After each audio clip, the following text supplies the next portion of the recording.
जुहवे रखिया के दिनवा त भैया नहीं अइले नु हो। ये कोइलर चली जा तू भैया के सवा खबर पहुँचावनु हो। ये कोइलर चली जाहूँ भैया के देशवा खबर ले आवनु हो। अतना बचन कोइलर सुनेली सुनहि ना पावेली हो। ये कोइलर चली देली भैया के देशवा खबर ले आवेली हो।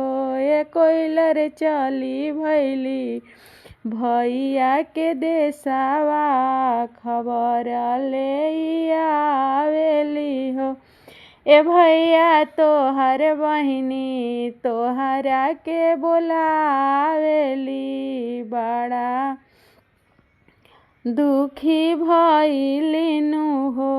बड़ा निक कइलू तुहू कोइलर खबर लेके अइलू नु हो। बड़ा निक कइलू तू कोइलर खबर लेके अइलू नु हो। कोइलर नाही भूलनी अपना बहिनी बहिन घरवा जाइबनु हो। ये कोइलर नाही भूलनी अपनी बहिनी बहिनिया घरवा जाइबनु हो। अरे अरे मोर धनिया से धनिया त तुही लक्ष्मीनिया नु हो। ए धनिया बानी दे तू आटवा पिसनावा त चौरा गठरिया नु हो। ए धनिया बानी दे तू आटा से पिसनावा त चौरा चुनरिया नु हो। नहीं बाटे नहीं बड़े आटा से पिसनावा त नहीं बड़े चावल हो। नहीं बड़े आटा से पिसनावा त नहीं बड़े चावल हो। ए पिया नहीं बाटे लाला की चुनरिया त कैसे लेके जाइबनु। ए पिया नहीं बाटे लाला की चुनरिया त कैसे लेके जाइबनु हो।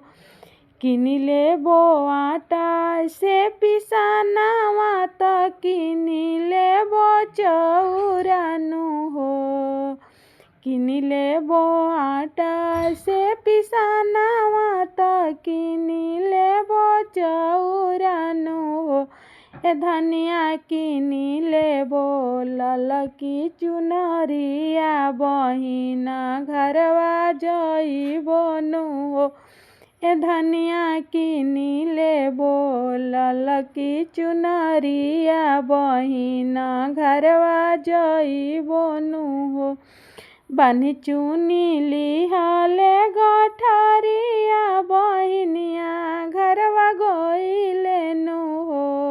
बानी चुनी लिह गठरिया बहिनिया घरवा गइले नु हो। ए भैया खड़ा भइले बहिनी दुआरी बहिनिया दौड़ले आवेली हो। ए भैया खड़ा भइले बहिनी दुआरिया बहिन दौड़ले आवेली हो। झरझर रोवेली बहिनिया त भैया से कहेली हो। झरझर रोवेली बहिनिया त भैया से कहेली हो। ए भैया आजू लाज रखेले हमारो त रखिया के आजू घरवा आई गइला हो। ए ए भैया आजू रखला आजू लाज रखी ले हमारो तरखी के घरवा आई गईला हो। ई माती जनिया मोर बहिनी की भैया तोहे भुलाई गईले हो। ई माती जन मोर बहिनी की भैया तोर भुलाई गईले हो। ये बहिनी जब ले रहाई ई जानवा हमारा बहिनिया ना भुलाई बहो। ये बहिनी जब ले रही प्राणवा हमारा बहिनिया